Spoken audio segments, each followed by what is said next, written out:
Hey, shalom, shalom to everybody, yo. This is Yahuwah, aka some people know me as Demont, some people know me as Monty. So I wanted to continue where I left off last week on the Matthew chapter 5, right? So remember, I told you that I had another book as far as idioms go to break down what the Messiah was talking about. And one of the key verses is to turn the other cheek, which I think a lot of people misinterpret that. There's been a lot of people who use it. I call it more of slave master doctrine for the way it's been misused. They try to make you become docile and let people abuse you, which that's not what that scripture is talking about. It's not talking about letting somebody physically abuse you.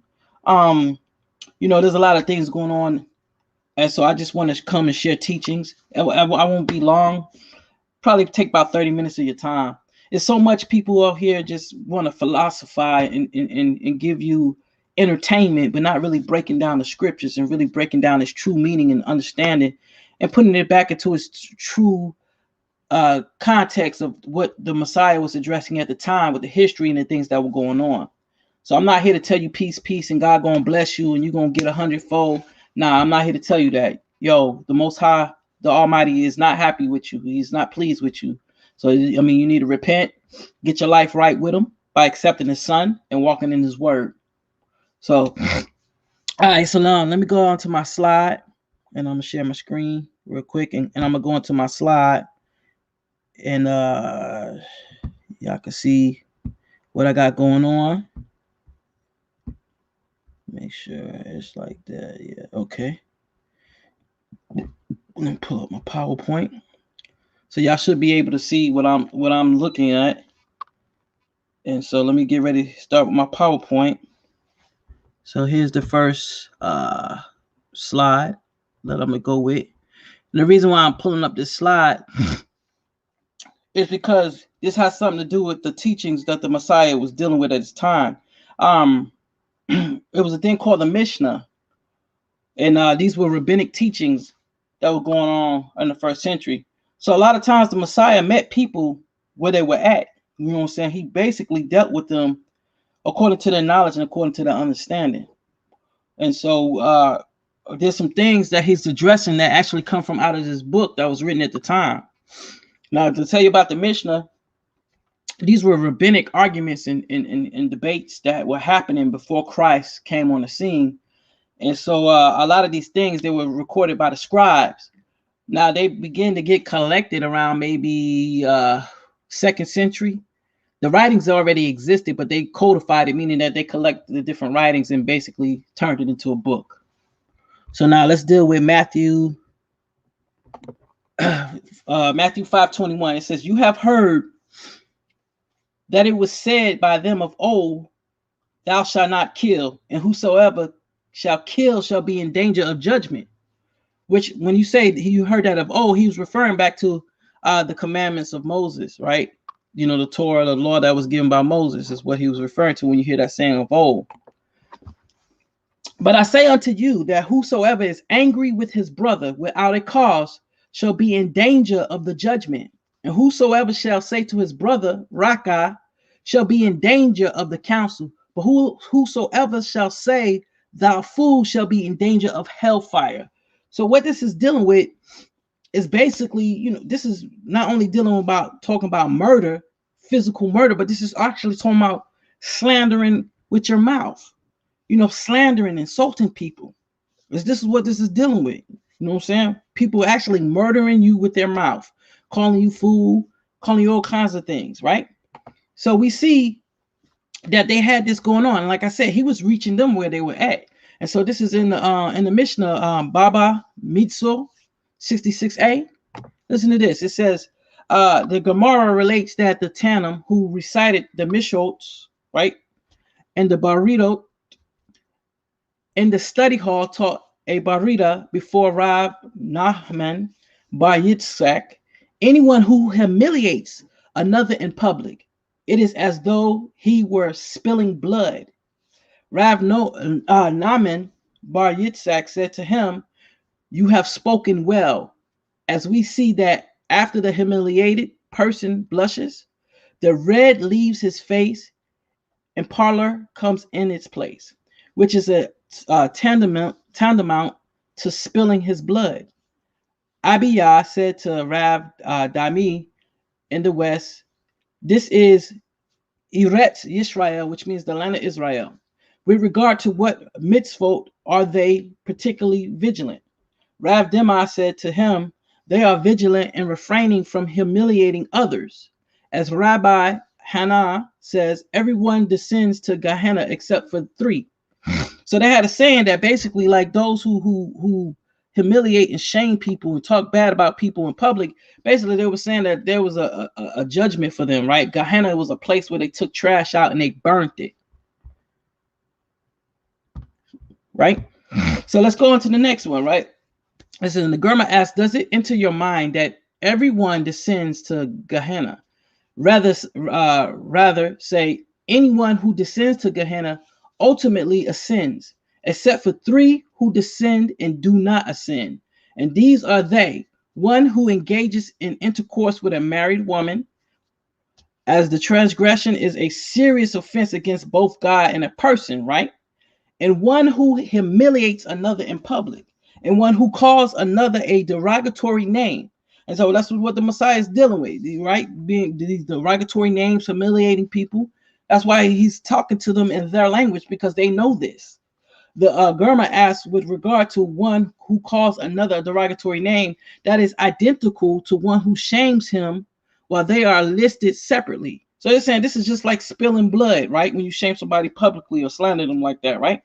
The Gemara answers, although the victim grew accustomed to being called that name in place of his name, and he is no longer humiliated by being called that name, since the intent was to insult him, the perpetual punishment is severe.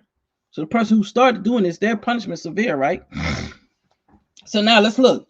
Matthew 23:24, right? He said, therefore, thou bringest thou gift to the altar, and there remember that thy brother hath aught against thee, right?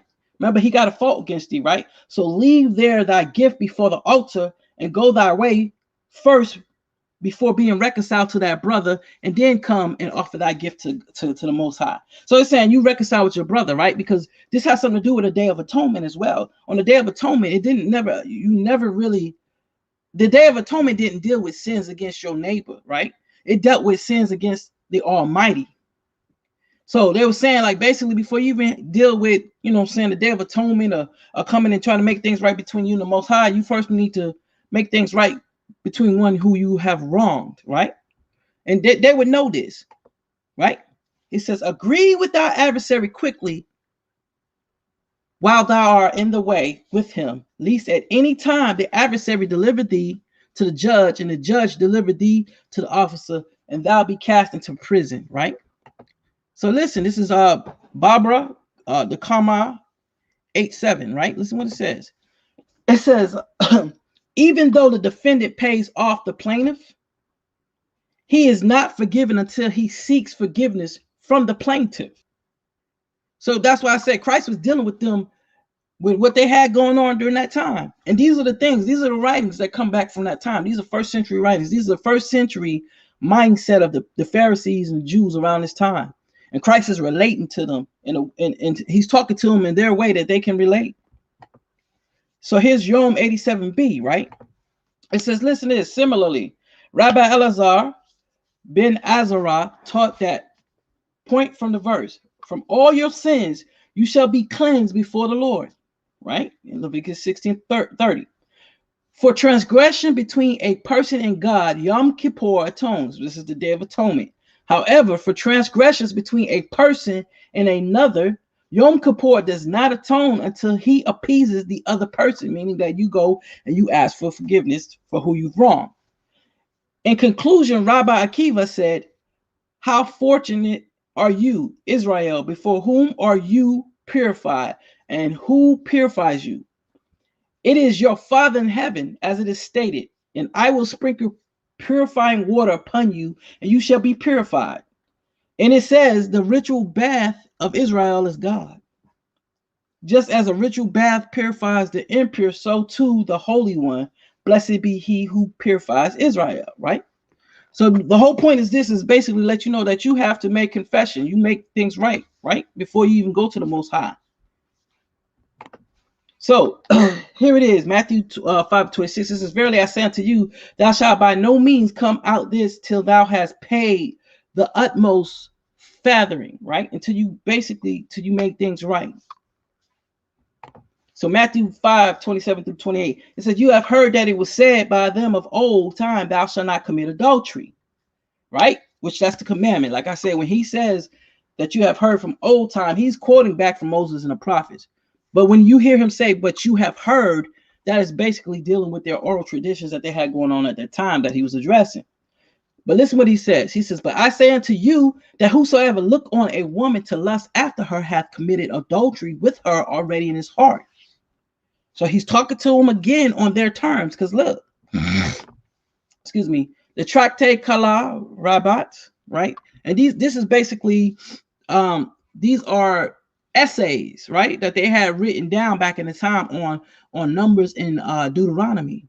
And here's an essay they had written back then about the outlooks on Deuteronomy in these types of situations, right? So listen to this. It says, Barithath, one who sends the cup of benediction to a woman without her husband, knowledge forfeits his life because his mind has prevailed over him. Rabbi Judah, the prince, said, because the evil inclinations have prevailed over him. The Gemara, Rabbi said, why is the word for woman Isha? Because she is fire. And why is the word for man Ish? Because he is fire. The letters Yod from Ish and He from Isha form the divine name Yah, which is conferred upon them. If they both become overheated from sexual excitement, the divine name departs from them, and they are only fire and fire. So basically, when Christ is saying to look at a woman and lust after her, he's not talking about a regular woman. You understand? He's talking about looking at it should say wife right there. When you look at another man's wife and to lust after her, because there's nothing wrong with desiring a woman. A lot of us wouldn't be married if we didn't desire a woman and then, pursued to talk with her and wanted her, in our circles and in our life. So it's not talking about the lust for a woman or desire a woman, a single woman. This is talking about the desire of a married woman. And they felt a certain way of operation. You couldn't really just go and try to talk to or had any dealings with a married woman without her husband being there. And this is the case that is making within these Mishnahs, these Jewish traditions and things that they had going on at the time. So here's another one. It says, similar, the members of a company who sends the cup of benediction to a woman without the knowledge of her husband forfeit their lives because their minds prevailed over them. Rabbi Judah and the prince said, because the evil inclinations have prevailed over them. The Gemara, what need is there to state similar the members of a company? One might erroneously have thought that only an individual is forbidden, but not a company. Therefore, it reaches us that since it is done without her husband's knowledge, any dissolute person in the company may have been inflamed because of her. So basically, you see what I'm saying? You shouldn't be pursuing a married woman without her husband not knowing about it or whatever. He's need to be there, or he needs to know. So you don't need to really be making contact with a married woman. Basically, what they was letting them know. Okay. So now let's look at this, Matthew 5:29. Now here it is too. People take these things literal, but this is not literal. This is an idiom, and I'll show you how this is actually an idiom. All right. It says Matthew 5:29.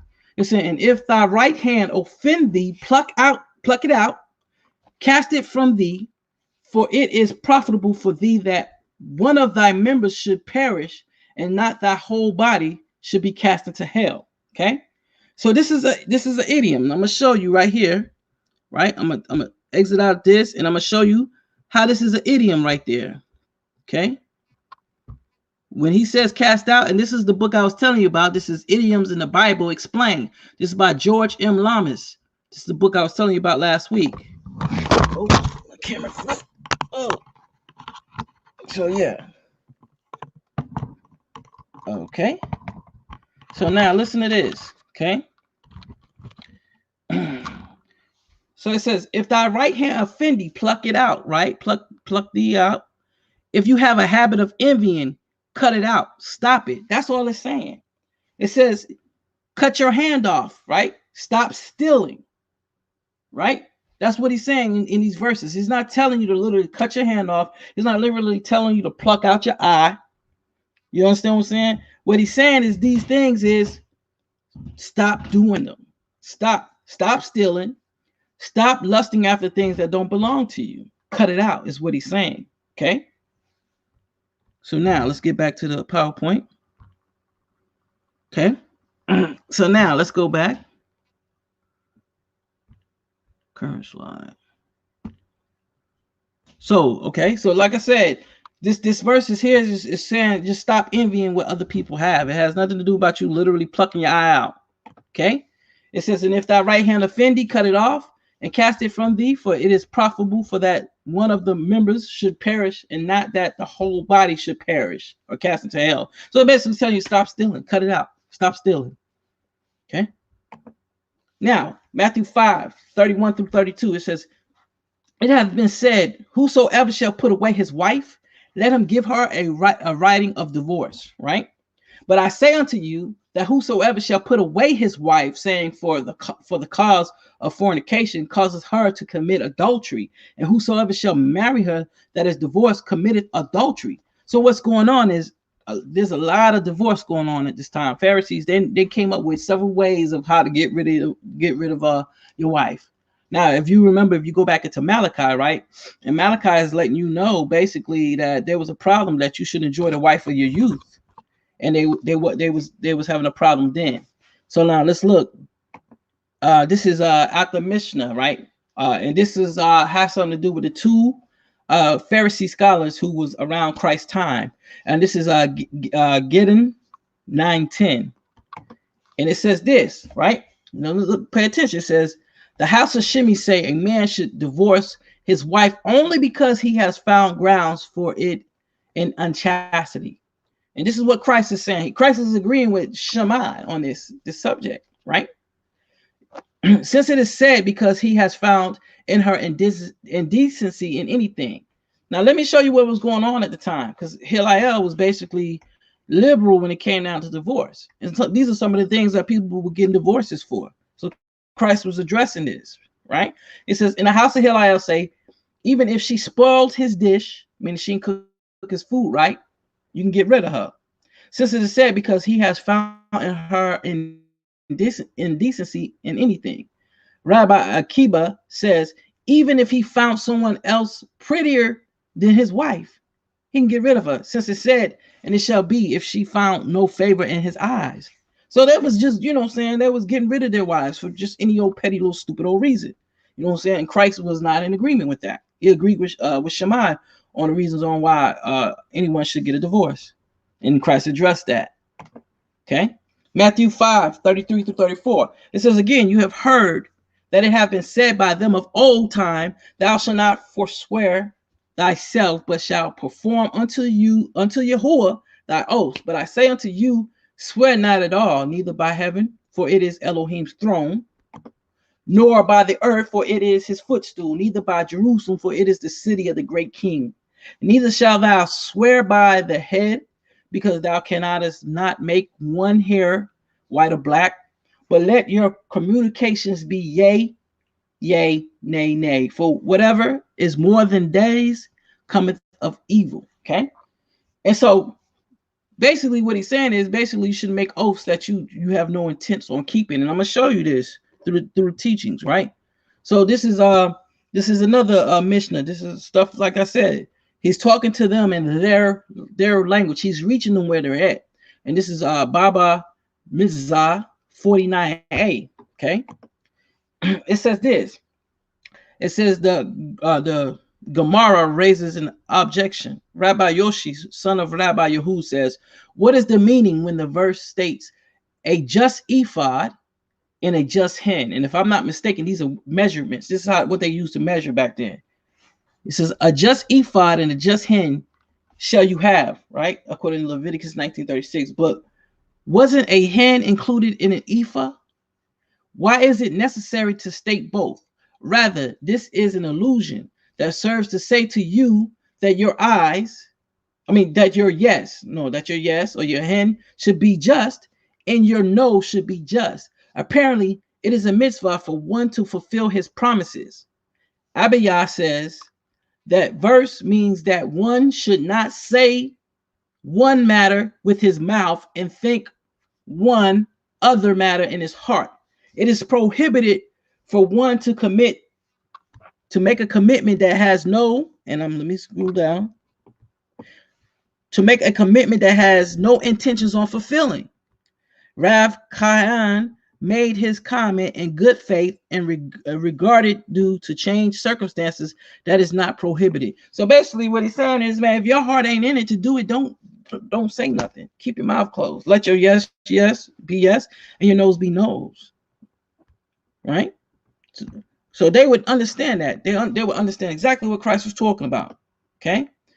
Now, a part of these things that's going on with what Christ is also addressing is with these words of talking good to people, not slandering them, right? Also keeping your oaths, let your yea be yea and your no be no. But if you couldn't keep your yeses, right? If you couldn't keep your words, you would get sued. And they'll come take your clothes if they had to. So check this out. The Gemara raises an objection. Rabbi Simeon says, even though that stages said that when one party takes possession of a garment, the other party acquires a gold denarii. But when one party takes possession of a gold denarii, the other party does not acquire a garment. In any case, that is what the halakha would be. And I have to explain halakha to you one day. If those who know me already know I know what it is. It's basically the oral opinions of the rabbis. And I'll have to break that down to you guys one day if I keep doing these lessons. But the stages said, with regard to one who reneges on a transition or transaction where one party pulled the gold denarii into his possession. He who exacted payment from the people of the generation of the flood, and from the people of the generation of the dispersion, and from the inhabitants of Sodom and Gomorrah, and from the Egyptians in the Red Sea, will in the future exact payment from whoever does not stand by his statement. And one who negotiates where the negotiations accumulate with statements in which he commits himself to acquire the item, did not acquire the item without formal act of acquisition, but with regard to one who reneges on his commitment. The stages are displeased with him. Apparently, one who reneges is considered to have acted in bad faith. Okay, so there's some consequences for that, and I think the next thing I'm going into, Christ is kind of addressing this, right? So Matthew 5:38-39. You have heard that it has been said, an eye for an eye and a tooth for a tooth, right?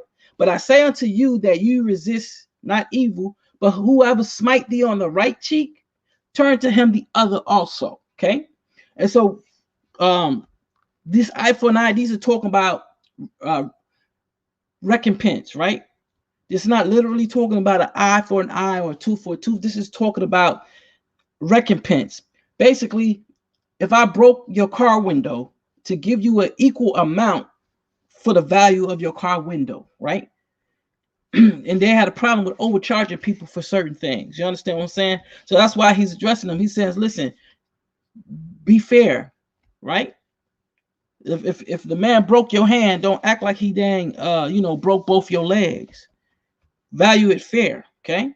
And that turn the other cheek, it has nothing to do about somebody physically striking you. It has something to do with somebody insulting you. And I'm going to show you. We're going to get into it, okay?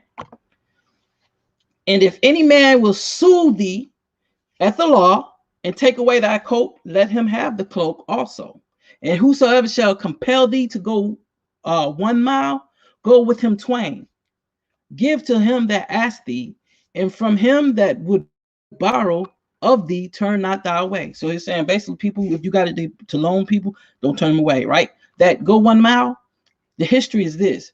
When they was under Roman occupation, and you can look this up. I research it, look this up. I urge people to look this up.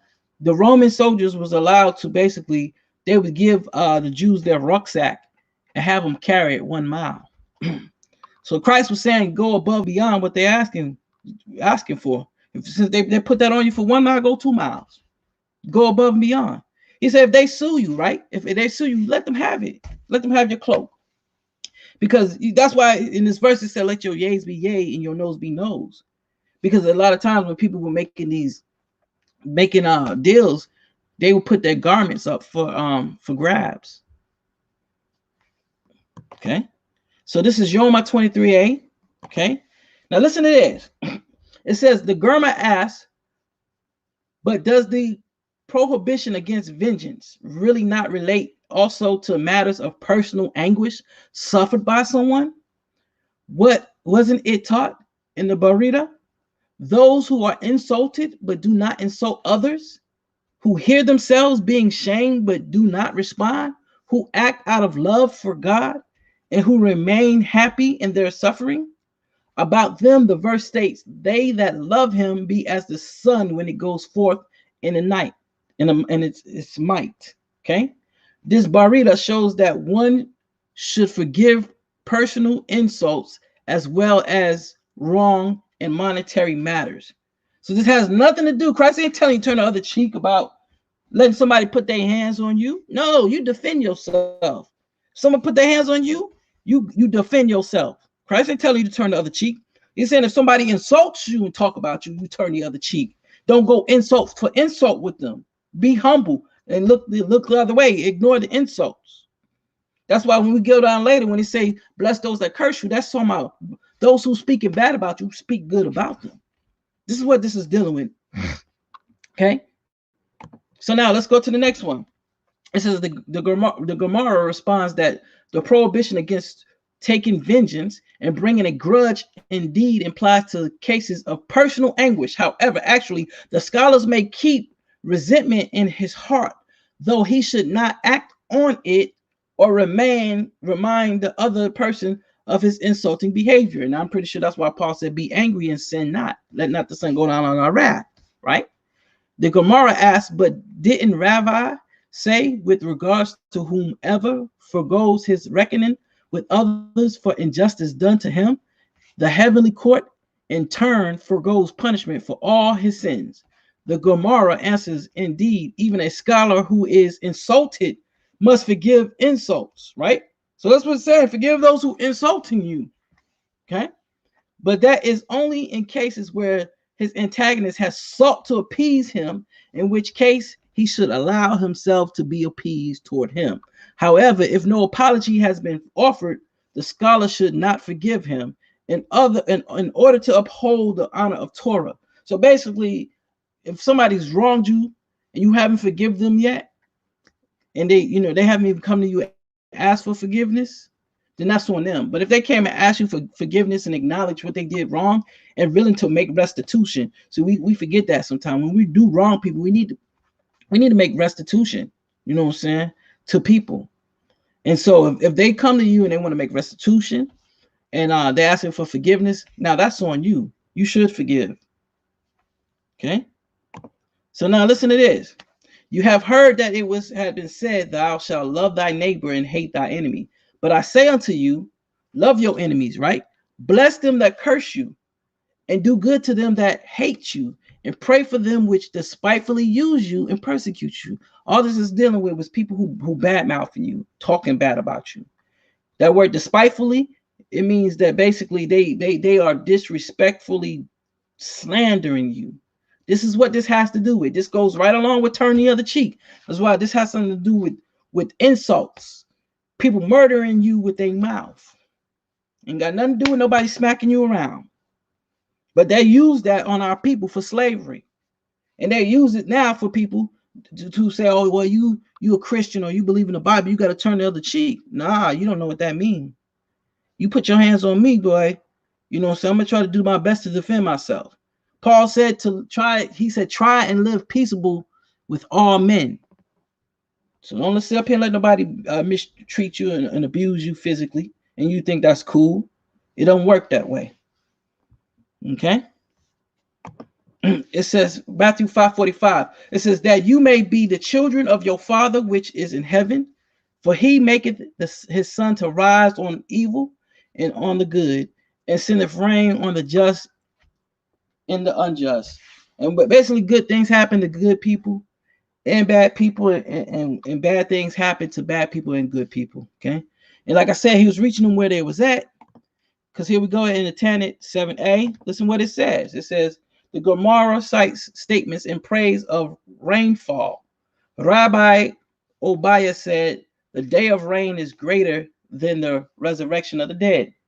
The reason is that while the resurrection of the dead benefits only the righteous, rain benefits both the righteous and the wicked. Okay? The Gemara comments, and this statement disagrees with the opinion of Rabbi Yosef. As Rabbi Yosef said, since rainfall is equivalent to the resurrection of the dead, the stages establish its recitation in the second blessing of the Amidah, the blessings of the resurrection of the dead. According to Rabbi Yosef, rainfall is the equivalent to, but not superior to, the resurrection of the dead. Okay? I'm almost done. So listen, Matthew 5:46 through 48.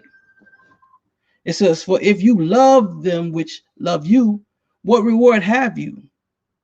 Do not even the publicans the same? And if you salute your brethren only, what do you more than others?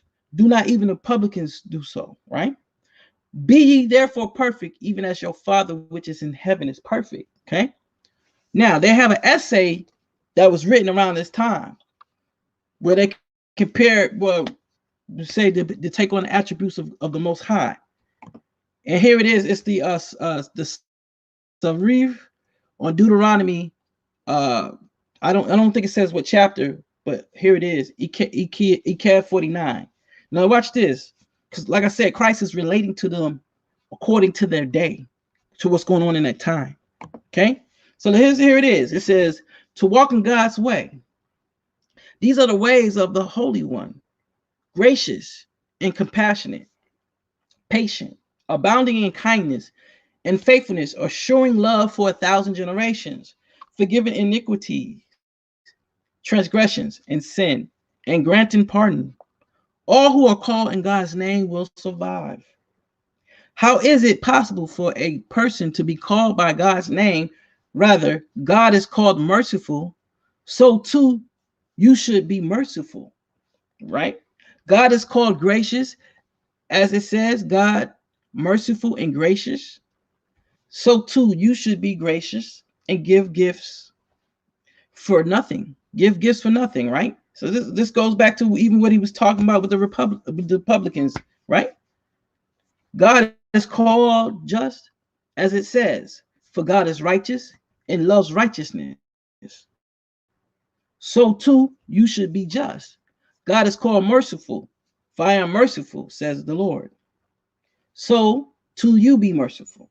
That is why it said, and it shall come to pass that all who are calling God's name will survive.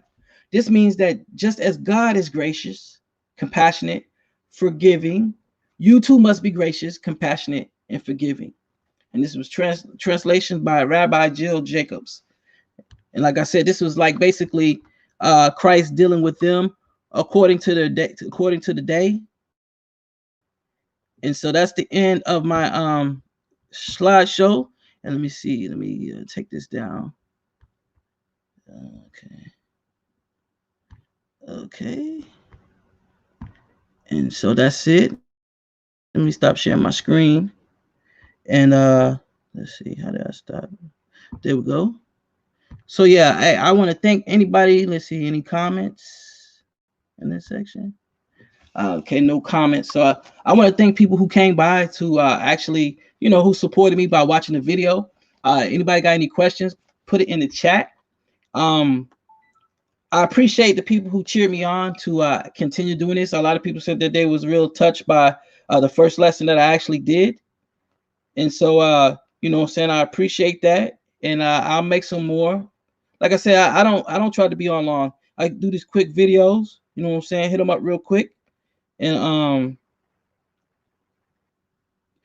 yeah, I'll do this real quick, like break them down, break the scriptures down, and I'll probably do the next one on chapter 6. Just show you how the Messiah is really addressing the people of that day. He's dealing with them according to their thought and what they got going on. So I hope this was blessed. And you know what I'm saying, you guys, you know what I'm saying, y'all be blessed. And holler at me later. Shalom.